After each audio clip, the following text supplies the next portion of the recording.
Hi viewers, இன்னைக்கு நம்ம குபேரா படத்தோட ரிவ்யூ தான் வந்து பார்க்க போறோம். தனுஷ் நடிப்புல சேகர் கமலா இயக்கத்துல இன்னைக்கு ஜூன் 20ஆம் தேதி தியேட்டர் ரிலீஸ் இருக்கக்கூடிய ஒரு கிரைம் த்ரில்லர் டிராமா தான் பாத்தீங்கன்னா அந்த குபேரா. இந்த படத்தோட ஒரு ஒன்லைன் ஸ்டோரி என்னன்னு வந்து பார்த்தோம்னா, ஒரு பெரிய பிசினஸ் மேன் வந்து இருக்காரு. அவருக்கு பாத்தீங்கன்னா அவரோட மணி எல்லாம் பாத்தீங்கன்னா பிளாக்கா இருக்கிறதெல்லாம் ஒயிட்டா வந்து மாத்தணும். அதுக்கு பாத்தீங்கன்னா அவருக்கு வந்து பினாமிங்க வந்து தேவை வந்து படுறாங்க. அந்த பணத்தோட மதிப்பு வந்து பாத்தீங்கன்னா அதிகமா வந்திருக்கு. ஸோ யாரை போட்டாலுமே அவங்க வந்து ஏமாத்திட்டு போறதுக்கான வாய்ப்பு உண்டு. அதனால என்ன பண்றாங்கன்னா, பிச்சைக்காரங்க கூட்டிட்டு வந்து போடலாம்னு வந்து யோசிக்கிறாங்க.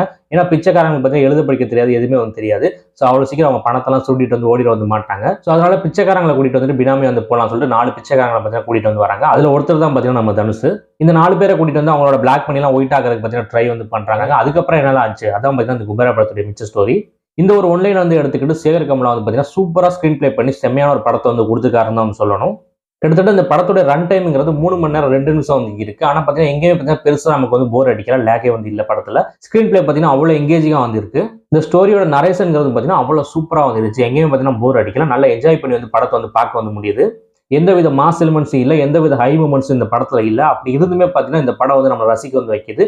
அதுக்கு முழுக்க முழுக்க காரணம் ஒன்னு தனுஷுடைய பெர்ஃபார்மன்ஸ், ரெண்டாவது நாகார்ஜுனோட பெர்ஃபார்மன்ஸ், அடுத்தது ராஷ்மிகா மந்தனா, அடுத்தது 4வது யார் வந்து முக்கியமான ரோல் பிளே பண்ணிருக்காங்கன்னு கேட்டீங்கன்னா தேவி ஸ்ரீ பிரசாத். ஸோ இவங்க 4 பேர் வந்து பாத்தீங்கன்னா இந்த படத்துக்கு வந்து மிகப்பெரிய பில்லர் நான் வந்து சொல்லுவேன். 4 பேர் வந்து பாத்தீங்கன்னா அவங்க ரோலை வந்து செம்மையா பண்ணிருக்காங்கன்னு சொல்லணும். முக்கியமா பார்த்தோம்னா தனுஷ் வந்து இந்த படத்துல ஒரு தேவாங்கிற ஒரு பிச்சைக்காரரை பத்தி வந்து வராரு. அந்த தேவாங்கிற கேரக்டர் வந்து பாத்தீங்கன்னா வாழ்ந்துக்காரன்னு சொல்லலாம். படம் முழுக்க வந்து பாத்தீங்கன்னா எமோஷனல் சீன்ஸ் வந்து பாத்தீங்கன்னா நிறைஞ்சு வந்து கிடக்கு. அவ்வளவு எமோஷனல் சீன்ஸ்லயுமே அவரோட நடிப்பை பாத்தீங்கன்னா அவ்வளவு சூப்பரா வந்து வெளிப்படுத்திக்காரு. ஒரு எக்ஸ்ட்ராடினரி பெர்ஃபார்மன்ஸ் சொல்லலாம் தனுஷ். அடுத்தது பார்த்தோம்னா நாகார்ஜுன். அவருக்கு பார்த்தீங்கன்னா ஒரு சப்போர்ட்டிங் ரோல் மாதிரி தான். அவர் வந்து ஹீரோவும் கிடையாது, எதுவும் கிடையாது. ஆனாலுமே பார்த்தீங்கன்னா அவர் பெர்ஃபார்மன்ஸ் வந்து பார்த்தீங்கன்னா எக்ஸலண்டா வந்து கொடுத்துருக்காரு.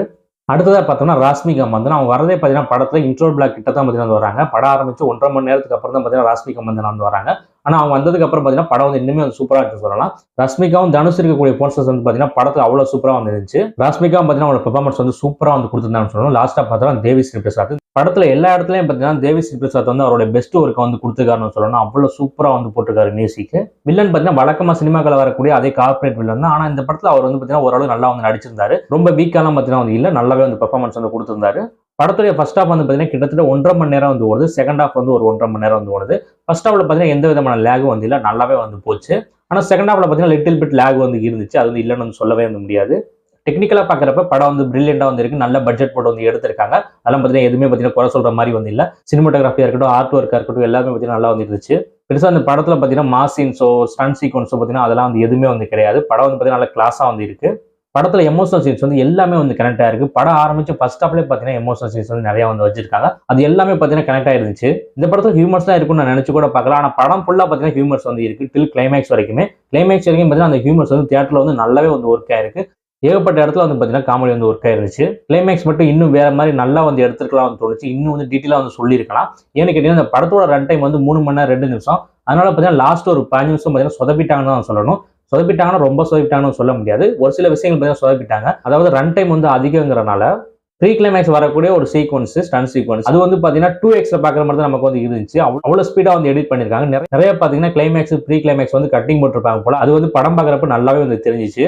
ரன் டைம் கூட வந்துருச்சு. இன்னும் வந்து கூட வந்து இழுத்துறக்கூடாதுங்கிறக்காண்டி அந்த மாதிரிலாம் வந்து பண்ணியிருக்காங்க. எடிட்டிங்ல பார்த்தீங்கன்னா ஸ்பீட் ஆகியிருக்காங்க. நிறைய வந்து கட்டிங் வந்து போட்டிருக்காங்க. அது பார்த்தீங்கன்னா கிளைமேக்ஸ் வந்து பரபரன்னு டப்புன்னு கொண்டு போய் முடிச்ச மாதிரி வந்து ஆயிடுச்சு. அவசரமா முடிச்ச மாதிரி வந்துருச்சு. அந்த ஃபுல் படத்தை நல்லா வந்து எடுத்துட்டு அந்த இடத்துல சொதப்பனா எப்படி, அந்த இடத்துல தான் நீங்க தெளிவா வந்து முடிச்சிருக்கணும். அதை இன்னும் வந்து டீட்டெயிலா பண்ணி வந்து முடிச்சிருந்தாங்கன்னா இந்த படம் வந்து கண்டிப்பா ஒரு பிளாக் பஸ்டர் படமா வந்து இருந்திருக்கும்.